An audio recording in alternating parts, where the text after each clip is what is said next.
So here we are again, fat, unhealthy, and can't sleep. So how did we get here? Let's start from the beginning.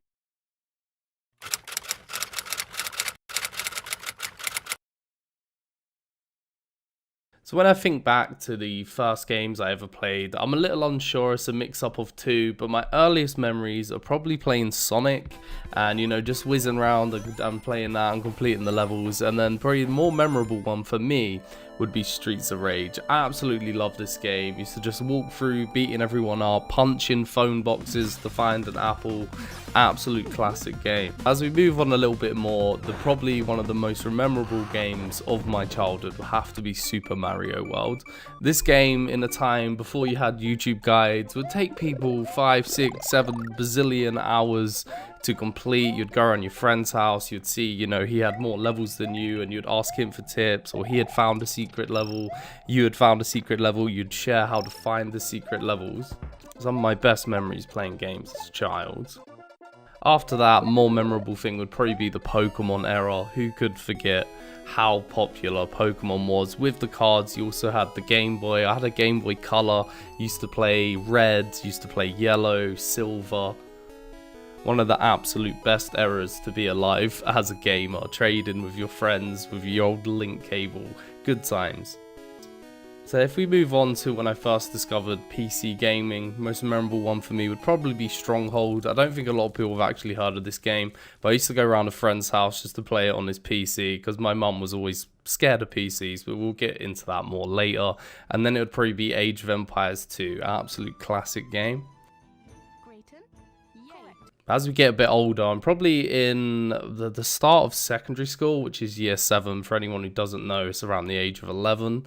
Me and my friend, we used to bunk off to go to his house because he lived near the school to just play Prince of Persia on our lunch break. We used to sneak out the school just to go play this game, running up walls.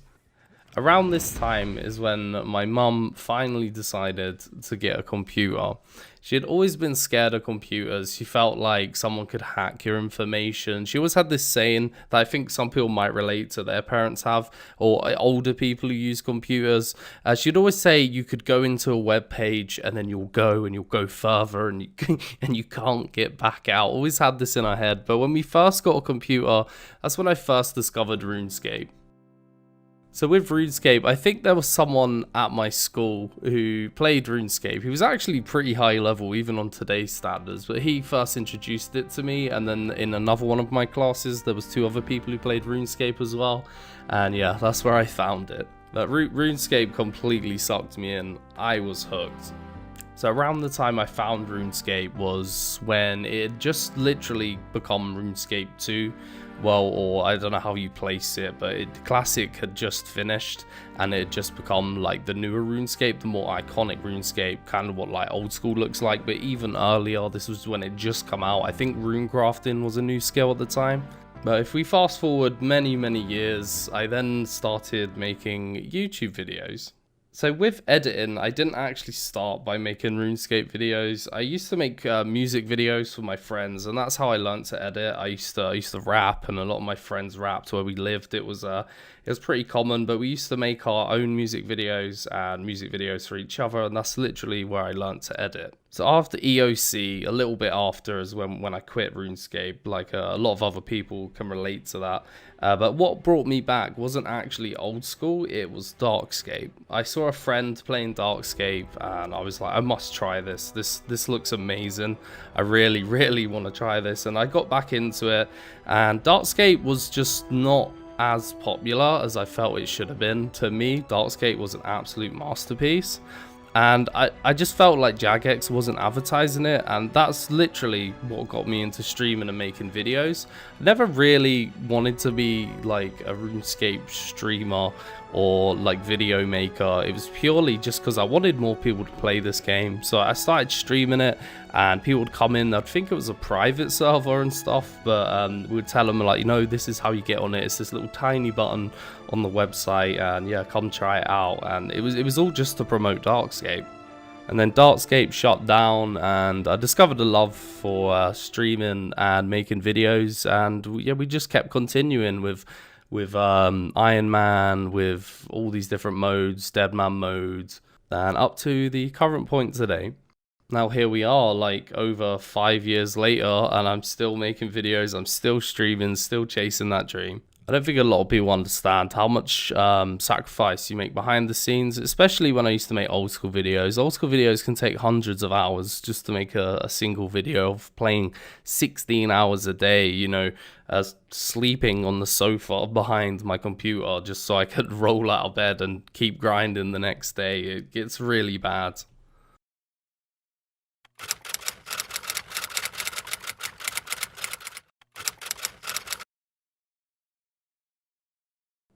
So with a certain world issue, we'll call it that because of YouTube monetization, at the start of the lockdown, I stopped going to the gym. I did try to combat this by doing a 2-month challenge, which I did put on this channel, but we managed to do it for a bit. I even stopped smoking for I think like 21 days, but along come leagues. I'd say Leagues was the start of the spiral out of control, just wanting to be the best, and with old school RuneScape always had a bad relation, end up playing, you know, like 15 hours a day, and it just gets seriously out of control. Ordering takeaway pizzas and drinking canned drinks just to maximize my time at the computer for the ultimate gains that I can gain.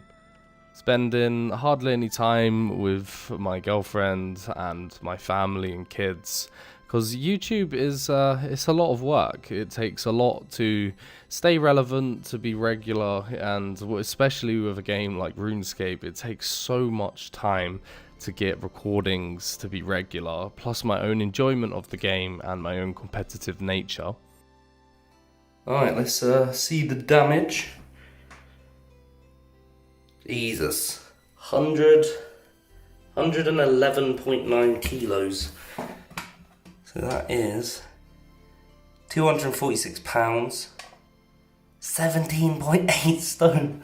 My God. For me, a good weight is probably about 95 kilos. I think when I met my girlfriend, I was 96. That's 96 with some muscle and a lot less fat. You can also be, you know, an unhealthy 96. My ideal weight is about 100 kilos with quite a bit of muscle, but you can also be, you know, a very unhealthy 100 kilos. Weight isn't always a great thing to go by if you're trying to gain muscle, but it is a good thing to go by if you know you're currently low muscle and obviously you look a bit fat. I really just want to break this endless cycle and get back to a healthier weight and get back from being the worst I've ever been, which I am currently now.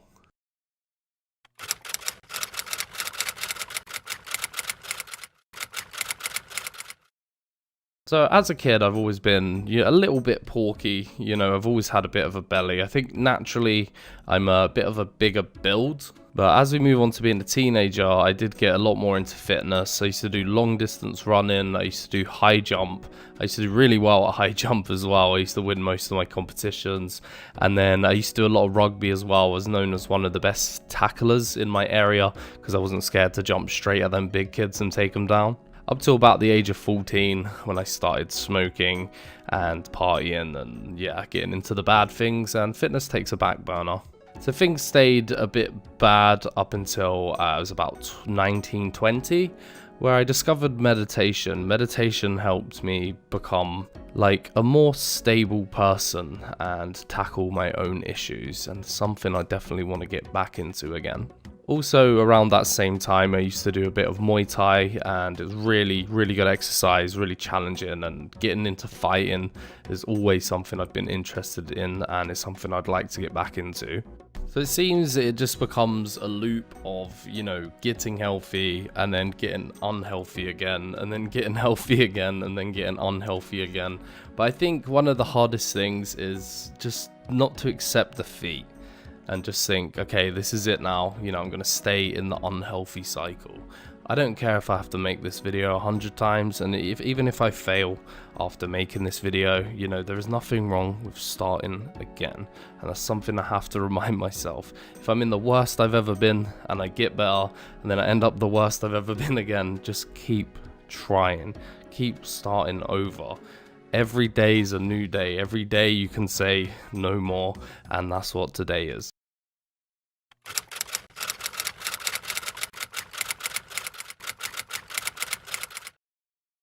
So what is the end goal? I want to know the limits of the human mind and body, everything from running marathons to climbing mountains. Any sort of big challenge I can take and do, I'll be looking to do. I want to experience everything life has to offer, from the hardest physical mental challenges to getting back into martial arts and just getting good with that again. I'd even want to do some crazy things like go stay with the Shaolin monks or stay with the Iceman and swim in ice lakes. There's just so many things I've just never done that I want to do.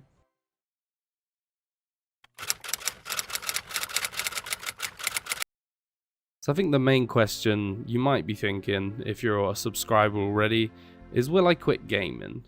No. I don't think necessarily someone has to quit gaming. I find I see a lot of people, they just start cutting all the good stuff out of their life and they go too hardcore. I'd like to be able to game in moderation, you know, find a balance, be able to still keep streaming, be able to still keep gaming, but just get healthy with it. But where will we start? I want to try some challenges that maybe you guys come up with. Everything from, you know, like push-up challenges to sit-up challenges to dieting, testing out maybe fasting, eating right. All these little things, and as we progress, we can start upping the ante.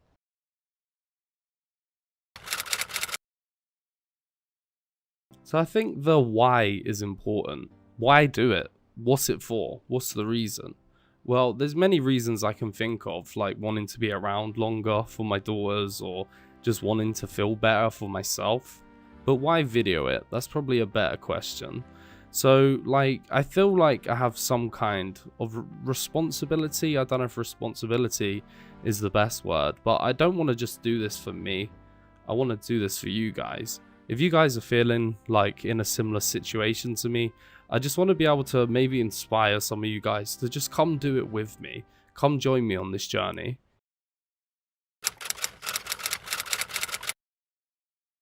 So where do we go from here? What's next?